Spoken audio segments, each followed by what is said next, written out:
నమస్తే, జర్నలిస్ట్ మీ కేఎంఆర్. ఆంధ్రప్రదేశ్ కూటమి ప్రభుత్వంలో జనసేన పార్టీ ఒక భాగస్వామ్య పార్టీ. జనసేన పార్టీ స్థాపించిన నాటి నుండి కూడా ఒంటరిగా పోటీ చేసిన పరిస్థితి ఆంధ్రప్రదేశ్లో లేదు. గతంలో టీడీపీతో కలిసి పోటీ చేశారు, అంతకుముందు వామపక్ష పార్టీలతో కలిసి పోటీ చేశారు. 2024లో మళ్ళీ టీడీపీ, బీజేపీ, జనసేన 3 పార్టీలు కలిసి ఉన్నారు, గెలిచారు. 21 స్థానాలని జనసేన పార్టీ గెలుచుకుంది. ఎమ్మెల్యే స్థానాలని, బందర్ ఎంపీ స్థానాన్ని కూడా జనసేన పార్టీ గెలుచుకుంది. ఇప్పుడు జనసేన పార్టీని సంస్థాగతంగా బలోపేతం చేయాలనే ఒక సంకల్పంతో ఆంధ్రప్రదేశ్ జనసేన పార్టీ అధినేత, ఉప ముఖ్యమంత్రి పవన్ కళ్యాణ్ గారు అనేక రకాలుగా వ్యూహాలు రూపొందిస్తున్నారు. గతంలో ఉన్న పవన్ కళ్యాణ్ గారికి, గతంలో ఉన్న ఆయన ఆలోచన విధానానికి, అతని ప్రసంగాలకి, ఇప్పుడు జరుగుతున్న ప్రసంగాలకి కొంత వ్యత్యాసం అయితే ఉంది. గతంలో అయితే రాజకీయ వేదిక లెక్కగానే ఆవేశపూరితంగా రకరకాలుగా సీరియస్ కామెంట్లు చేసేవారు పవన్ కళ్యాణ్ గారు. తర్వాత మరి రాజకీయ సలహాదారులు కానీ, ఆ పార్టీలో కీలక నాయకులు ఎప్పటికప్పుడే సూచిస్తున్న విధానం కానీ మొత్తానికి కాస్త స్లో అయ్యారు. ప్రసంగాల్లో కూడా కొంత వేగాన్ని తగ్గించారు. ప్రజలకి అర్థమయ్యే సంక్షిప్తంగా ప్రజానికానికి ఏం చెప్పాలి అదే చెప్పే ప్రయత్నం, అదేవిధంగా పార్టీ కేడర్కి ఏం చెప్పాలి అదే చెప్పే ప్రయత్నం చేస్తూనే ఉన్నారు. ఈ నెల 30వ తేదీన విశాఖపట్నంలో మరి జనసేన పార్టీ రాష్ట్ర స్థాయిలో, అంటే తెలంగాణ, ఆంధ్రప్రదేశ్ కలిపి కీలకమైన ముఖ్య నాయకుల ప్రతినిధుల సమావేశం 30వ తేదీన మధ్యాహ్నం 3 గంటలకి విశాఖపట్నంలో జరుగుతుందనేది ఆ పార్టీ సీనియర్ నాయకుడు నాదెండ్ల మనోహర్ గారు నిన్నంతా కూడా విశాఖపట్నంలో తిరిగి జనసేన పార్టీ మీటింగ్ ఏర్పాట్లు, ఏమేం చేయాలి, ఎలా చేయాలి, ప్రతినిధులు వచ్చినప్పుడు ఎక్కడెక్కడ వారికి అకామిడేషన్ చేయాలి, ఇవన్నీ కూడా చాలా అన్ని తానే నడిపిస్తున్నారు నాదెండ్ల మనోహర్ గారు. మరి ఈ నెల 30వ తేదీ విశాఖపట్నంలో జరుగుతున్న జనసేన పార్టీ కీలక సమావేశంలో కీలక నిర్ణయాలు కూడా ఉంటాయని కూడా మనకున్న సమాచారం.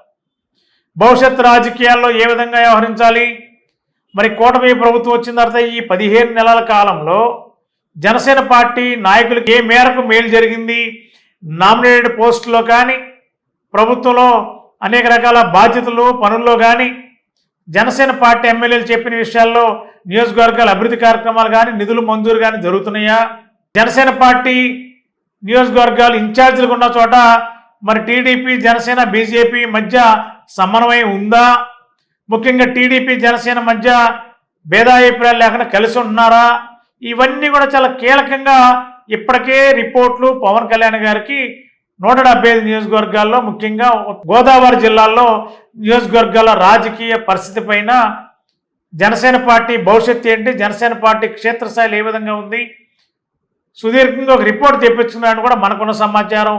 ఈ నెల 30న విశాఖపట్నం జరిగే జనసేన పార్టీ విస్తృత స్థాయి రాష్ట్ర సమావేశంలో దాదాపుగా తెలంగాణ, ఆంధ్రప్రదేశ్ నుండి 15,000 నుండి 20,000 మధ్యలో ప్రతినిధులు హాజరవుతారనేది ఆ పార్టీ అంచనా వేస్తుంది. భవిష్యత్తు రాజకీయాలే కీలకంగా చర్చించే అవకాశం ఉందన్నారు. భవిష్యత్తులో ఒంటరిగా పోటీ చేయడమా, లేదంటే కూటమిలోనే ఉండడమా, కూటమిలో ఉంటే సీట్ల సంఖ్య పెంచుకోవడమా, ఇట్లా రకరకాల ఆలోచనలు ఇప్పటికే ఒక నిర్ణయానికి జనసేన పార్టీ అధినేత వచ్చినట్టు తెలుస్తుంది. మరి 24లో 21 సీట్లు గెలుచుకున్నారు. మళ్ళీ 29లో జరిగే ఎన్నికల్లో ఒకవేళ కూటమిలోనే కలిసి పోటీ చేయాల్సి వస్తే సీట్ల సంఖ్య 50 స్థానాల్లో జనసేన సింగిల్గా అంటే కూటమిలో కలిసి 50 స్థానాల్లో పోటీ చేయాలనే ఒక ప్రతిపాదన కూడా జనసేన పార్టీ ఆలోచిస్తున్నట్టు తెలుస్తుంది.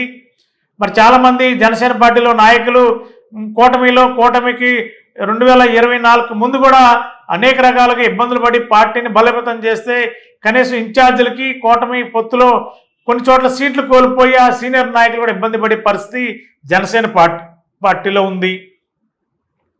మరి వీళ్ళందరికీ భవిష్యత్ రాజకీయాల్లో కాస్త పదవుల బాధ్యత అప్పచెప్పాలి, లేదంటే ఎమ్మెల్యే అభ్యర్థులుగా చేయాలని అంటే 21 స్థానాలని 50 స్థానాలకి పెంచుకోవాలి. 50 స్థానాల్లో కూడా అది కూడా గోదావరి జిల్లాలు, ఉత్తరాంధ్ర జిల్లాల్లో మాత్రం ఎక్కువ సీట్లు అడగాలి.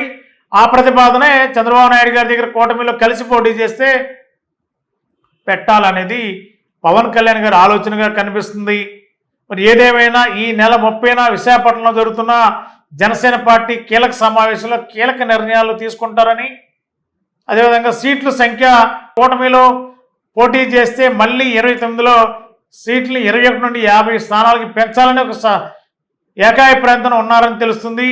మరి 50 స్థానాలు ఇవ్వాలంటే తెలుగుదేశం పార్టీ అంగీకరిస్తుందా లేదా అనేది భవిష్యత్తులో చూడాలి. కానీ జనసేన పార్టీ కీలక నాయకులందరూ కూడా ఆ ప్రతిపాదనకే ఏకాభిప్రాయానికి వచ్చారని తెలుస్తుంది. మరి పవన్ కళ్యాణ్ గారు ఎలాంటి నిర్ణయం తీసుకుంటారో, మరి 50 స్థానాలకి ఫిక్స్ అయి ఉంటారా, లేదంటే టీడీపీ ఇచ్చే సీట్లకి పరిమితం అవుతారా, మరి ఎలాంటి నిర్ణయాలు తీసుకుంటారు, భవిష్యత్తులో ఎలా ఉండాలి, పార్టీ క్షేత్రస్థాయిలో ఎలా బలోపేతం చేయాలి, నియోజకవర్గాల్లో చాలామంది ఇన్ఛార్జీలని కొత్త వాళ్ళని నియమించే అవకాశం కూడా 30వ తారీఖు జరిగే సమావేశంలో నిర్ణయం తీసుకుంటారని కూడా తెలుస్తుంది. చాలామంది అన్ని జిల్లాలకి జనసేన పార్టీ జిల్లా అధ్యక్షుల నియామకంలో కూడా ఒక కీలక నిర్ణయం 30వ తారీఖు తీసుకోబోతున్నారని తెలుస్తుంది.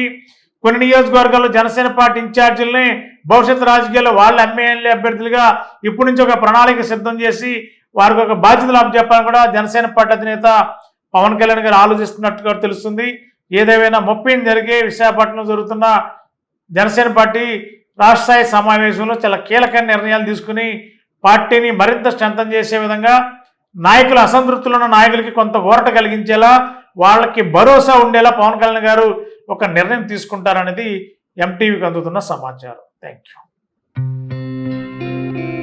గత 20 సంవత్సరాలుగా దంత సమస్యలతో పాటు దవడ మరియు ముఖ సంబంధ సమస్యలకు చక్కని చికిత్సలు అందిస్తున్న శ్రీ రామకృష్ణ దంత వైద్యశాల, నరసింహారావుపేట, ఏలూరు.